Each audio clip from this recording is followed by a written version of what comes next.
Hello there, I'm Steve McClellan, the financial engineer, where we help you grow, control, and keep your hard-earned money instead of giving away to taxes, fees, losses, and the unknown. And that's what we're going to do in this quick video.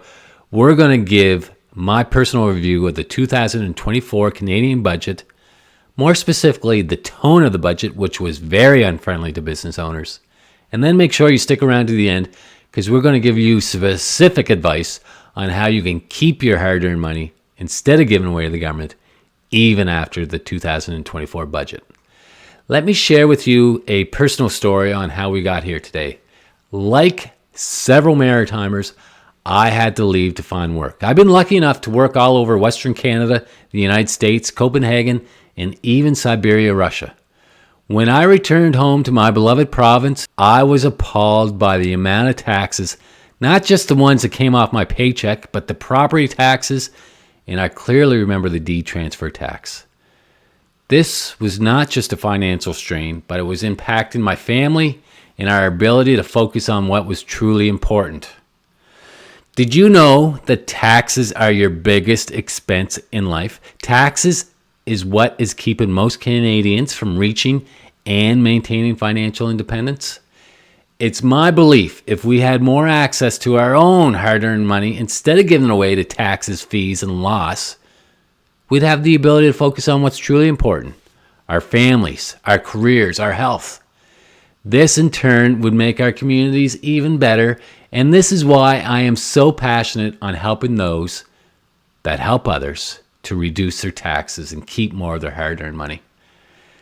Let's dive a little deeper on the unintended consequences that come with excessive tax increases and regulations.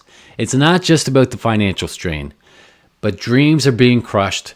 There's a feeling of being trapped, and this is crippling small businesses. There's also lost opportunities for community development. This has taken a huge emotional toll. This is clear to see. Look, Canadians used to be known for their peaceful and fun-loving ways. But everywhere you go, from the airports to the grocery lines to those red lights, people are extremely impatient and angry. Another thing that is happening is capital is fleeing from Canada, meaning that when the truly rich feel like they're overburdened or taxed too much, they can legally move their money through trusts, foundations, insurance, and offshore corporate structures such that their wealth isn't subject to the same tax rules as regular Canadians. But it's not right to tell people how to reduce their taxes. Everyone should pay their fair share. Tax the rich are comments I often hear and is what is being pushed lately. Let me ask you this question. Do you like the way our current government is spending your money? If the answer is yes, you don't need to watch the rest of this video. But if you share my frustration and sadness with the high taxes and the mismanagement of those funds, continue to watch.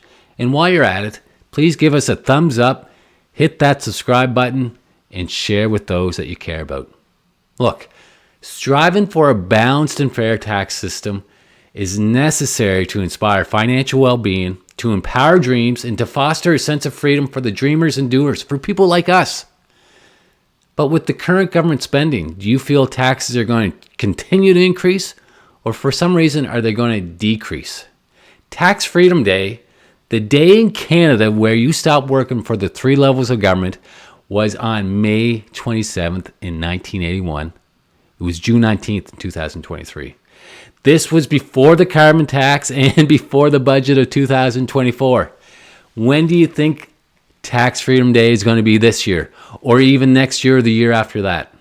Now, I'm not going to dive into specifics of the 2024 budget, but I'm going to talk about the tone, which should be very concerning to all Canadians who are already suffering from the high cost of everything, including housing. This can all be directly related to the large amount of spending and printing of Canadian dollars. This is the main reason for inflation and costs, not the greedy business owners that are being blamed by government officials. Now, the 2024 budget did promise to increase spending on affordable housing, only to punish the developers and contractors who are going to build those houses with significant increases in capital gains tax. Entrepreneurship is nearly dead in Canada. And here is why this has been happening. Recent spending has not gone towards production or productivity. It's gone almost everywhere else. There's a huge difference between spending and investing in Canada's future. Even the Bank of Canada declared weak productivity in Canada was an economic emergency. And if you look at basic economics, Kian Economics believe that in good times, you cut spending and increase interest rates and taxes. In bad times, you increase spending, but decrease interest rates and decrease taxes. So what did the current government do with the 2024 budget? They completely ignored the Bank of Canada's warnings and Economic 101 principles. They increased taxes and increased spending. They continue to penalize business owners and those who are trying to contribute to our communities. They continue to chop away at the head of the Golden Goose. It's often been said that small businesses and business owners are the backbone of the economy. This is not true. Small businesses and business owners are the economy. Now let me share with you another story. My grandmother, Peggy Sanford, a role model of mine, passed away recently at the age of 101. She got to experience a lot. She experienced the Depression, the bombing of London during World War II, and came over to Nova Scotia as a war bride by herself with nothing but a suitcase and her bicycle. In fact, that bicycle got stuck the day she arrived in the Annapolis Valley mud. She was one tough lady. One of the many reasons she was a role model of mine was because she said what she meant and she meant what she said, even if it wasn't popular or what you wanted to hear. She was a fan of kindness, hard work, and honesty. She did not tolerate BS, laziness, or hatred. She didn't believe anyone deserved a handout, but taught her family to be the first one to offer their hands out to help out. I'm glad she didn't get to witness and hear the words and actions that came from our so-called leaders during the 2024 budget. Now, this is not a political statement or attack on the Liberal Party. These three do not represent liberals. They are not the Liberal Party led by the wisdom and foresight of Jean Chrétien, Paul Martin, and even Bill Moreau. Listen to some of these comments. We are making Canada's tax system more fair by ensuring the wealthiest pay their fair share. I know there will be many voices in protest. No one likes to pay more tax, even or perhaps in particular, those who can afford it the most. The fourth stooge, who's not pictured here, who seems to have a lot more to do with running our country, said, the Liberals ignored the opportunity to take on corporate greed. He blames companies for these inflations like grocery store chains, telecommunication companies, and the housing and corporate landlords should have faced tax hikes. We even heard from the head honcho himself, the big cheese, who piped in with comments like, we have to know that a large percentage of small businesses are actually just ways for wealthier Canadians to save on their taxes. It makes me want to throw up just saying that. The current government has dug themselves a pretty deep hole. What is the first thing you're supposed to do when you're in a rut or in a deep hole yourself? You stop digging. These three keep on digging. There's a huge difference from investing in Canada, from throwing billions and billions away at anything and everything. We are near the end of the Keynesian cycle, which became popular at the end of the Depression. Since then, several band-aids have put on several markets and business crashes. The government debt has reached crisis-inducing levels, and taxes are already at record highs. The debt only continues to grow, spending only increases, and sadly, investing in the future seems to decrease. The big cheese himself is pushing his belief. It's the federal government's role to make it more expensive for those who don't think about the future. He actually said this.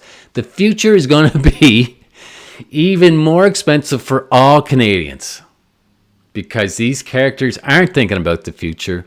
They're simply trying to be popular with the masses. Now, I say to my kids, good looks and charm will open doors for you, but it's up to you and your character to keep these doors open. What you say matters. What you do matters even more. I could go on and on about the comments from Larry Curly Moe and that fourth stooge. It's a clear attack on business owners and a classic misdirection on their frivolous spending, mismanagement of funds, and true aspirations to make everyone middle class. Don't you think it's time to close the door on these people? Now, lots have been said about the new capital gains hike, but remember the current government's view on short-term rentals such as Airbnb, and even more concerning is the reintroduction and modifications made to our tax system. In the past, the General Avoidance Tax Rule, so GAAR, G-A-A-R, was used as an overarching method to catch those that were doing tax avoidance. With the current language, GAAR can be used for anything. Combine this with the enhanced alternative minimum tax that states CRA can redo your taxes for any reason they see just, and whatever has the bigger tax bill is the correct one. Listen to this statement. You tax things you want to discourage. If you're taxing carbon, you're hoping to discourage the activities that produce carbon. The new budget taxes investments and discourages investments in entrepreneurism. Future entrepreneurs know that the government will take more than what they're taking now. This comes from the former finance minister who was liberal, John Manley. So what's the solution? How do we find hope amidst these challenges? If the government really cared, if they were in touch and concerned about your well-being and wanted everyone to pay their fair share, instead of trying to be popular, they would lower taxes, reduce government interference, and introduce a flat tax. If a flat tax was introduced where everyone pays their fair share, the need for most accountants, financial planners, tax lawyers, and even Revenue Canada would be eliminated. Until that day arrives, it's about empowering people and ourselves with the right strategies that can help you grow, control, and keep your hard-earned money instead of giving away to taxes, fees, and losses. Now, you can stick your head in the sand like I think they're hoping that you do, or you could also leave Canada like several business owners and retirees are doing to avoid the tax burden that only seems to be getting heavier and more onerous. But if you want to stay in Canada, you still have options. You can explore tax-efficient structures like trusts, foundations, or a properly designed whole life policy that can help you grow your money tax efficiently. You can stay informed and proactive. Understanding the change in tax laws and financial strategies can help you make better decisions. And of course, you can book a discovery meeting where we can discuss how you can implement these strategies to secure your financial future. I invite you to take action today. Don't let your hard-earned money slip through the cracks through excessive taxation. Click the link below to book your discovery meeting, and let's work together to grow, control, and keep your hard-earned money so you can create a better future for yourself and your community. Be healthy, be wealthy, be wise, push through the noise.